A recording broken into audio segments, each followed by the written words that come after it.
Hello YouTube. It's a beautiful Saturday night in Southern California. It's currently 8:19, and I had plans today, but they got canceled. Enough about that, because that was very depressing. So I opted to make a wind-up video. Not the deck list necessarily, it's just to, well, how do I want to put this? It's probably going to be a new segment. It's my first video, so I just really want help to better myself as a duelist. But in order to do that, it's to obtain perspective of how other duelists think while they duel. But this segment particularly is for card choices. So I think I'm going to name it Convince Me.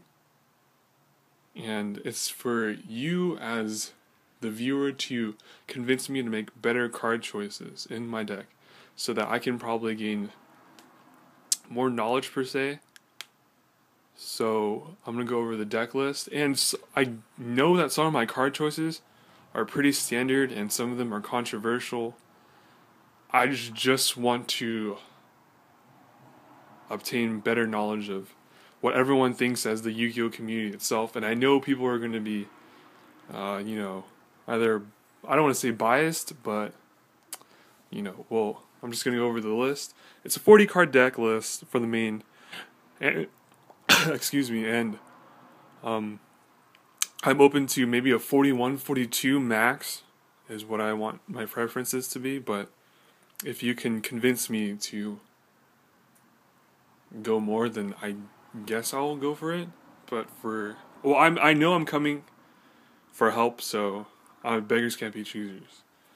So there's 18 monsters, there's 2 effect Veiler, and many people have been telling me that you shouldn't be running hand traps at all inside windups, because the theory is for you to get the loop out as fast as possible, and it conflicts with the drawing the combo pieces, because I know you can draw the sharks and magicians faster, but what can you do? It's Yu-Gi-Oh! So if you can give me some help with that as well. I also enjoy listening to other people's theories and philosophies behind other card choices, so if you got time, comment below. 2 Thunder Kings, the tour guide engine, which consists of Sagan, 2 tour guides, 3 magicians, 3 rabbits, 3 rats, and 3 sharks. For magics, I play 1 Book and Moon, and I know people are either really like, oh, Book and Moon sucks this format, you can't stop anything with it. But as a old school player, I was playing where Book and Moon was at 3, and I think it was nuts. So I was like, if it's at 1, I gotta run it. But you can convince me otherwise. If you give me theories behind it, I'm always open to suggestions, always. So yeah.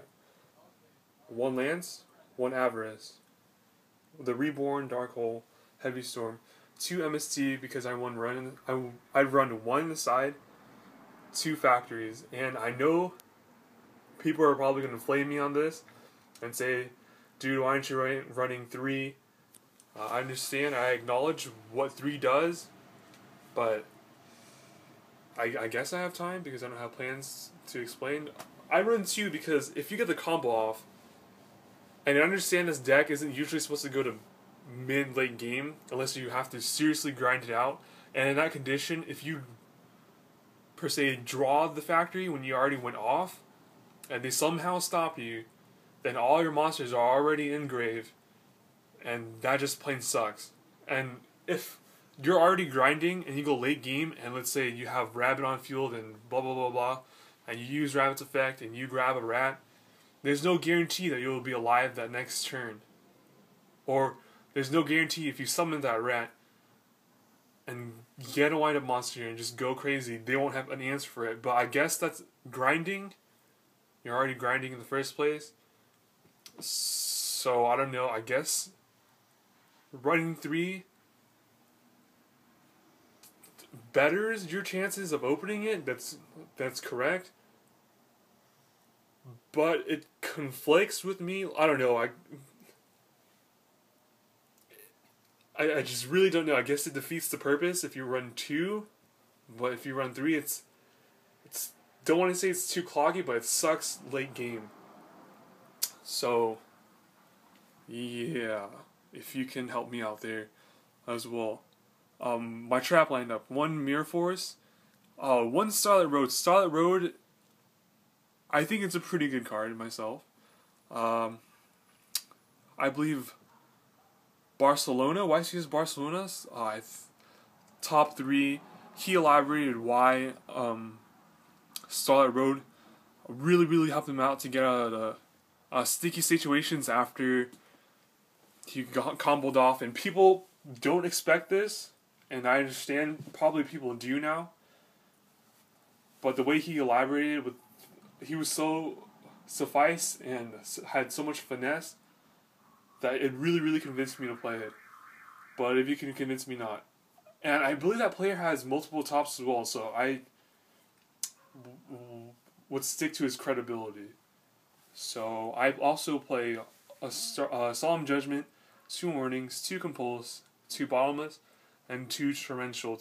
Some of these cards are pretty standard. Some of these cards obviously have it's controversial to other people. Some people just downright say you're a bad player if you run these certain cards. I say to each his own, but I just rather gain perspective. For my side deck, it contains 2 Snowman Eaters, 2 Maxis, 1 Mystical Space Typhoon, 1 Messenger Apiece, 2 Soul Takers, 2 Level Limit Area Bees, 3 D Fissures, and 2 Mind Control. And I'll go over the side deck because I've got time again, and if you've got time, you're obviously watching this video.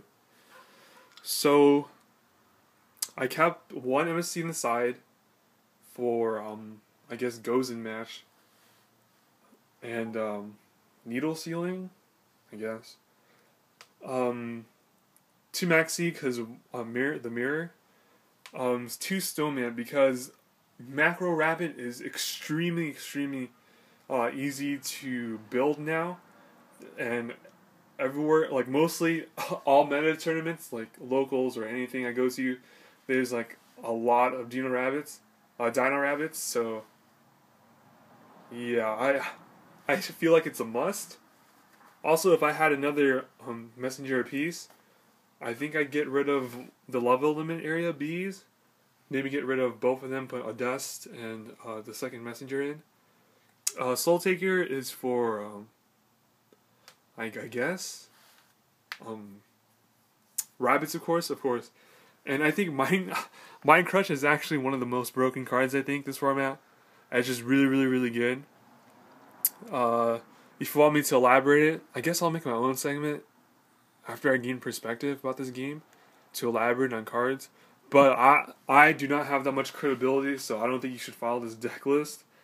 I guess you can gain common knowledge off it, but yeah, I wouldn't follow it card by card. Hopefully you can give me extra advice for side deck building, because I kind of got this from old experience. So yeah, and my extra deck contains number 17, and then Acid Golem, Giga Brilliant, Levier, Pop Billow Imperative. I'm not sure if I'm pronouncing that right. Please don't flame me. I'm sorry. I opted to play the Utopia instead of the Zen Maester, and I acknowledge what Zen Maester does. He just I guess make dead combos more viable, if you understand what I'm saying. I'm not sure if I can elaborate this well, but if you have a horrible 2-card combination that you can keep going off because you have a shark in hand, you can maybe push for game or try to go for a chunk of damage, I would per se, but I opted to play Utopia because if I also have that horrible 2-card combo without the shark in hand, then potentially I can save my Zen Matey so I can live another turn, so I can maybe draw out while I'm grinding better card chances or card combinations so I can go for game damage. I'd rather stay alive so that next turn I can go for game rather than go for a chunk of game and potentially be dead next turn. That's as concise as I can make it. I'm sorry. But hopefully you can understand. Video is pretty long right now. I'll try to wrap it up. Play one Cowboy, one Shockmaster, one Maze Stroke, one Tyrus, one Adrius, one Wind-Up Zen Mains, Zen Maidi, and Zen Mayo, and the Stardust Dragon for the Starlight Road. If you have any questions, I can try to help you, but I'm basically doing this video so you can help me. I'm sorry. Please comment in the description below. I really appreciate it. Also, I'd want to know what your goals are for 2013. Please take your time and comment below. I'm not trying to become huge, I would say. I was just a beacon for people that need help, because I need help as well. And thank you for your time. I really appreciate it. Have a happy and safe holidays.